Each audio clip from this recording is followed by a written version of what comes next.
Assalamualaikum warahmatullahi wabarakatuh. Saya Dr. Rahayu. Terima kasih Anda masih setia menemani podcast ini. Hari ini saya ingin membahas sesuatu yang tidak langsung terasa, tidak menimbulkan ledakan emosi, tetapi pelan-pelan menggerogoti hubungan, yaitu komunikasi yang perlahan mati. Banyak pasangan berkata, "Kami masih bicara, Dok." Tapi setelah saya dengarkan lebih dalam, yang ada hanyalah bicara seperlunya, bicara soal teknis, bicara tanpa perasaan. Komunikasi masih hidup secara kata, tetapi mati secara makna. Dan seringkali kita baru sadar ketika sudah merasa sangat jauh. Apa itu komunikasi yang mati perlahan? Komunikasi tidak selalu mati karena bertengkar. Justru lebih sering mati karena tidak didengarkan, dianggap biasa, diabaikan berulang kali.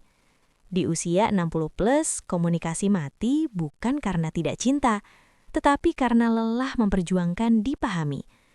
Ciri komunikasi yang mati perlahan, tidak ada cerita pribadi, tidak ada respon emosional, tidak ada rasa ingin tahu tentang pasangan. Bicara terasa hambar. Pasangan hidup serumah, tetapi hidup sendiri-sendiri. Tanda-tanda komunikasi mulai rusak. Beberapa tanda yang sering dianggap normal, padahal berbahaya. Tidak lagi berbagi cerita kecil. Dulu hal sepele diceritakan, sekarang tidak. Jawaban singkat dan datar. Oh, iya, terserah. Lebih nyaman diam daripada bicara. Tidak lagi merasa perlu menjelaskan perasaan, menghindari topik yang emosional. Jika ini dibiarkan, hubungan menjadi seperti dua orang asing yang sopan. Penyebab utama di usia 60+, di usia lanjut ada banyak faktor yang mempengaruhi komunikasi. 1. Kelelahan emosional. Puluhan tahun bersama, banyak luka kecil yang tidak pernah sembuh. 2. Perubahan fisik dan hormon.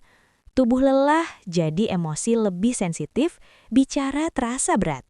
3. Pola komunikasi lama. Terbiasa memendam, bukan mengungkapkan. 4. Takut konflik. Lebih memilih diam daripada suasana tegang. 5. Merasa sudah terlambat berubah. Padahal tidak pernah terlambat untuk lebih sehat.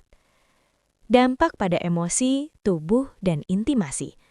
Komunikasi yang mati bukan hanya soal hubungan, tetapi juga kesehatan.